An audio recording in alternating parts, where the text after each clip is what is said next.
நானும் ரவுடி தான் அப்படின்னு தனுஷ் இதுல இறங்கி சண்டை போடுறதுக்கான காரணமே வேற அப்படிங்கிறாங்க. நானும் ரவுடி தான் படத்தை எடுக்கும் போது விக்னேஷ் சிவன் சொன்ன பட்ஜெட் ஒண்ணு, ஆனா படம் எடுத்து முடிக்கும் போது ஆன பட்ஜெட் டோட்டலா வேற. விக்னேஷ் சிவனுக்கும் நயன்தாராவுக்கும் லவ் மலர்ந்ததும் இந்த ஷூட்டிங்கும் ரொம்ப இழுத்துக்கிட்டே போச்சு, அதனால செலவும் பல மடங்கு ஆச்சு அப்படின்னு சொல்றாங்க. இது தயாரிப்பாளர் தனுஷுக்கு முதல் கடுப்புனா, அடுத்த கடுப்பு நயன்தாராவுடைய சம்பளம்.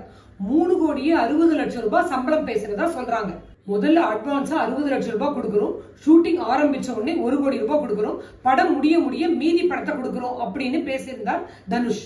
விக்னேஷ் சிவன் செலவை ரொம்ப இழுத்து விட்டதுனால நயன்தாராவுக்கு பேசிய சம்பளத்தை முழுசா கொடுக்க முடியல, படம் நல்லா ஓடட்டும் அதுக்கப்புறம் நான் கொடுத்துறேன் அப்படின்னு சொல்றாரு தனுஷ். எனக்கு படத்தை செட்டில் பண்ணாம படத்தை ரிலீஸ் பண்ண கூடாது அப்படின்னு நயன்தாரா போய் ப்ரொடியூசர் கவுன்சிலுக்கு கம்ப்ளைண்ட் பண்ணதாகவும், ப்ரொடியூசர் கவுன்சில் கியூப் கம்பெனிக்கு